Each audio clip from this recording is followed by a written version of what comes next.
kisah seorang anak muda yang ada di Irak, terkenal dengan kesalehannya. Orang ini dalam kisah yang sedang saya baca, saya tidak temukan namanya. Tapi kita ambil ibrah, pelajaran. Orang ini saking kekuatan hubungannya dengan Allah luar biasa. Kalau azan langsung ke masjid on time, tidak pernah ketinggalan saf pertama. Dari pakaiannya sudah penampilannya sangat dekat dengan Allah. Kalau ngomongnya selalu cuma ayat Al-Quran, nasihat, hadis Nabi SAW. Hidupnya sehari-hari begitu. Kalau bekerja mencari yang halal, pokoknya sudah di jalan Allah Subhanahu Wa Taala.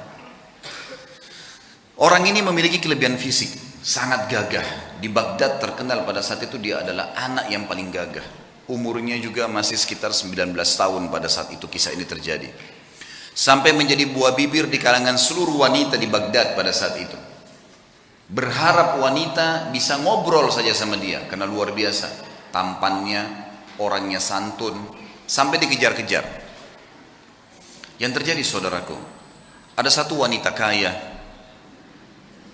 seorang istri pejabat pada saat itu, terkenal dengan kecantikannya, kekayaannya. Semua laki-laki juga mengejar dia karena kelebihan fisik yang dia miliki.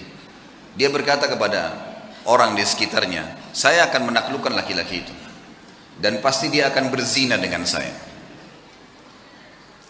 Yang terjadi saudaraku, dibuatlah sebuah tipu daya syaitan di depan rumah orang ini, perempuan ini. Kebetulan waktu suaminya lagi pergi bertugas keluar kota, dan zaman dulu orang kalau tugas berbulan-bulan dan Allahu a'lam bisa kembali atau tidak, karena memang mereka pada zaman itu tidak ada komunikasi, tidak ada transportasi kayak kita sekarang, tidak ada alat komunikasi menurut saya yang bagus seperti sekarang, dan tidak ada transportasi. Yang jelas dia lagi di rumahnya, dia berhias dengan semaksimal mungkin kecantikan yang dia miliki dengan semerbak minyak wangi yang luar biasa. Kemudian dia bilang sama dayang-dayangnya, kalau anak muda itu lewat di depan rumah, bilang kalau di dalam rumah ada orang yang sedang sakit dan tidak ada laki-laki yang bisa bantu, tolong bawa ke tabib.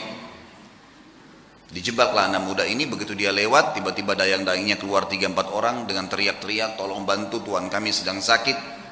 Sampai akhirnya tidak ada laki-laki dan tolong bantulah. Akhirnya si laki-laki ini masuk ke dalam rumah tersebut.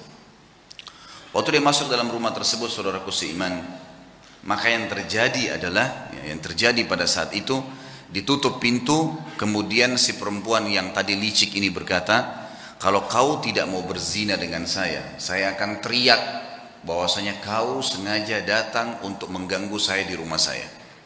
Dijebak. Waktu itu rumah semua berdekatan, sedikit teriakan sudah kedengar. Serba salah, apa yang harus dia lakukan? Terjebak di sebuah ruangan rumah dengan wanita yang sempurna, terjebak di sebuah ruangan, wanita di depan matanya dengan kesempurnaan, cantik, kaya, punya jabatan, tinggal minta dia berzina saja. Hanya itu, dia bisa menikmati, dia bisa mendapatkan harta dan seterusnya. Tapi saudaraku, orang yang sudah mengenal Tuhannya Allah berbeda. Dia sudah tahu siapa dia sudah tahu siapa yang akan dia hadapin dari makhluk juga ini. Dia sudah tahu bagaimana hukum Tuhannya. Dia sudah tahu janji-janji Allah nanti kalau dia meninggalkan yang haram, nantinya di surga akan dibalas apa. Dia sudah pelajari semuanya. Maka dia pun berdoa kepada Allah mengatakan, ya Allah, engkau tahu bagaimana aku menjaga hubunganku denganmu dengan baik.